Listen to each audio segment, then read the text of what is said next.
guys, it's Franky. Welcome to the think tank. I'm just getting ready. I got pushing buttons and doing what have you, and forgot about the main. There we go. So, you know what, guys? I thought maybe we should talk about Emma Bailey. So she is the female in the duo that was arrested here a while back when that kid, Caden Young, OD'd and passed away. So there's been talk about whether or not he's got anything to do with Kohberger. So let's see what we've got here. Okay. So, UI student Caden Young died in Western Washington. 2 people arrested on D charges in connection to his death. So 2 people have been arrested in an incident involving the death of a University of Idaho student in Centralia, Washington. UI announced Thursday that Caden Young, a junior from Boise, Idaho, had passed away while he was in Moscow. So the Centrilla Police Department announced that 22-year-old was found deceased in an apartment, and 2 people were arrested in connection with that death. Lewis County Coroner Warren McLeod on Friday confirmed that the person who died was Young. So not Friday, this has been a while now, but we are just taking a look at what these 2 have been up to. So a preliminary investigation revealed information that illegal Ds were used involving the cause of this death. Evidence led police to identify 2 people who are allegedly involved in providing these illicit crap. Police arrested 22-year-old Emma Bailey. So she's out of Moscow, and 36-year-old Demetrius Robinson of Tacoma. So they were booked into the Lewis County Jail. So these 2, I don't know what's really happening between these 2. I don't know if they date or if they are just part of this horrific little crew that goes around supplying this stuff. And people are also saying that 1122 was heavily into that type of thing as well. But so far, I can't verify that. So it's just, we're going to look at it as rumor until someone says that the stuff was being provided out of that house. So the Chronicle newspaper of Centralia reported that Bailey and Robinson are accused of delivering the C word to the victim before he OD'd at a party in Seattle. The victim reportedly received care at Harbor View Medical Center in Seattle, but was later discharged and picked up by a friend. According to the Chronicle, the friend told law enforcement the man went to sleep and stopped breathing. And then they called 911. With the recent amounts of the deadly, this stuff is horrible, fentanyl that's been seized in our area, the Centralia Police Department and joint and how do you do that? NA enforcement teams have made it a priority to not only reduce the manufacturing, distributing, and transportation of this crap, but also the weapons in that community. I don't know, guys. This place, this Moscow, the more I read about it, the shadier it looks. There is supposedly a crap ton of this kind of stuff floating around that area, and that is just no good in any way, shape, or form. I mean, that kills people, as we're finding out. So this is the lovely pair right here. Just upstanding citizens. I've got a couple TikToks to show you, and we'll go through that and kind of get an idea about these little asses. About 2 months in jail and 5 days before they were to face trial on charges related to the OD of Caden were released from Lewis County Jail on Thursday after a judge dismissed their cases. The co-defendants Emma Bailey, 22, of Moscow, Demetrius Robinson, 36, of Tacoma, were both charged. One count of conspiracy to commit violation and Uniform Controlled Substance Act in Lewis County Superior Court following a joint NA enforcement team investigation. On Thursday, May 25th, the Lewis County Prosecutor's Office filed motions to dismiss the cases against Bailey and Robinson without prejudice. So this means that the case can be refiled in the same court.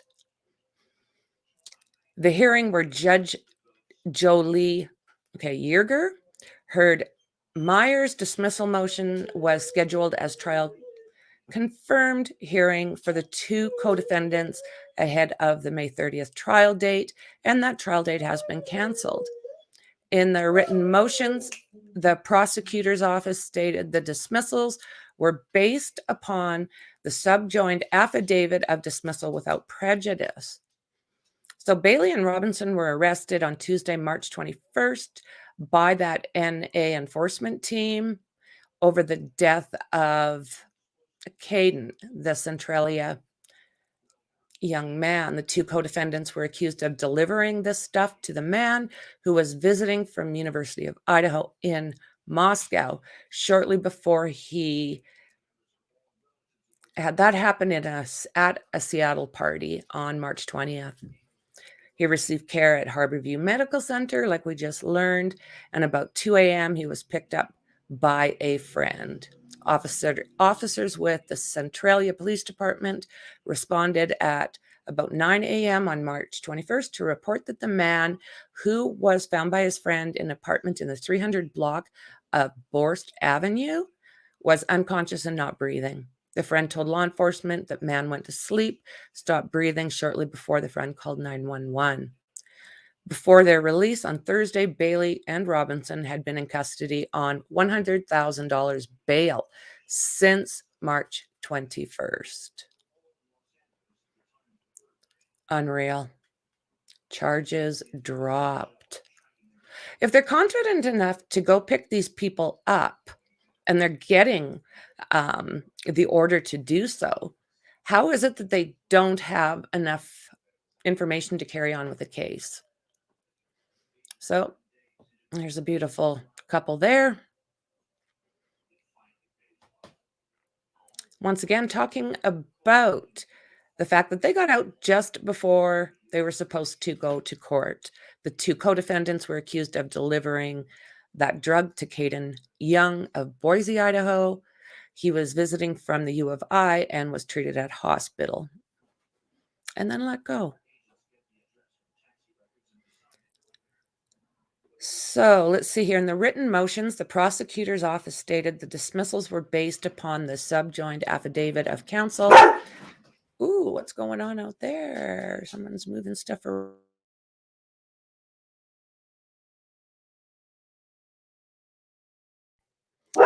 Don't know what's going on out there.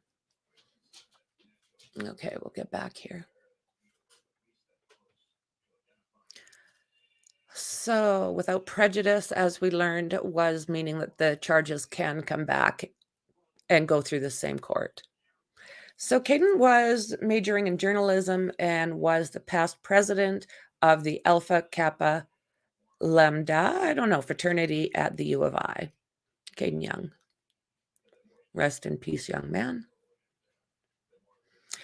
A night of fun goes sideways. These deaths that are happening due to these frickin' things that are floating around. Whoa. Okay, so this is a Tic Toc I want to go over with you guys. So I'm going to want you to, who is this even from? Oh, Pop Culture on TikTok. So I'm going to enlarge this and let's check it out. I don't know a fur. There is no fur. It's Violet. What? My name's Violet. Learn it. Live it. Love it. Ladies. What? We'll get for that in a second.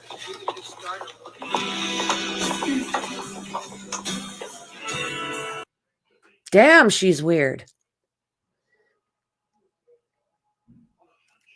I don't know what happened to the volume. All good. She's just creepy. Just damn creepy.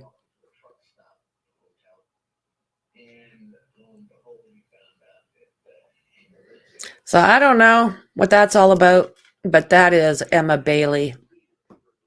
And I don't know what she's trying to prove there, but I thought, well, take a look at her anyway, see what she's kind of about. But I think she's seeming pretty much like an oddball.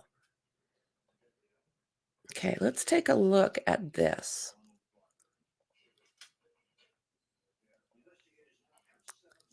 Okay, this is also from Tic Toc. Had any breathing difficulties? No. Have you experienced a loss of taste or smell? No. Have you experienced nausea, vomiting, or diarrhea? No. Have you been in contact with anyone diagnosed with COVID-19 who's been placed in quarantine? No. Is there any possibility that you could be pregnant? No. Okay. Okay, this next part carefully. All inmates will body scan to check for contraband. All property items will be searched. Introduction of contraband such as controlled substances, alcohol, marijuana, other intoxicants, cell phones, or other electronics into a correctional facility is a felony criminal offense. You will receive an amnesty from criminal charges for introduction of contraband into a correctional facility if you honestly and accurately provide information about any contraband before entering the booking area. Do you have any contraband? Okay. We need to go to the restroom first. Okay. Yes. Is that door in there? Okay. Just open? Yep. Yeah. Okay. Unreal. So they're saying here that they're pretty sure when her phone was searched that they must have found something because they got a little bit. Ooh, you're my friend now. I don't know what this is. Okay, so this one is from Abracadaver. And I was just going through and I noticed that Xana was in it. So I was thinking maybe we should kind of take a peek at this one too.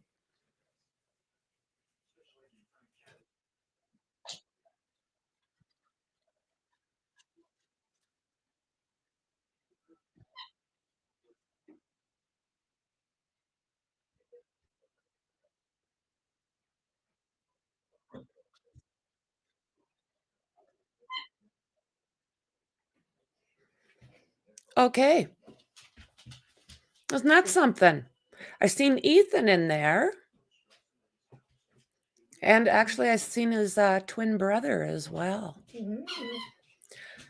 So I didn't have much for an update. I'm not finding a lot on Emma. I'm probably going to do one on Demetrius later as well, just to kind of know what's happening around that area. I'm not saying that they're connected in any way, shape, or form, but it is kind of interesting because they're a little bit unusual. And their name is very much floating around everything that's happening in Moscow. So it was, in my mind, kind of worth taking a look at what kind of person we're dealing with as far as she goes. So guys, thanks for hanging out with me. Don't forget to subscribe if you haven't done that already. Hit that like button, and I'll see you in the next one. Bye.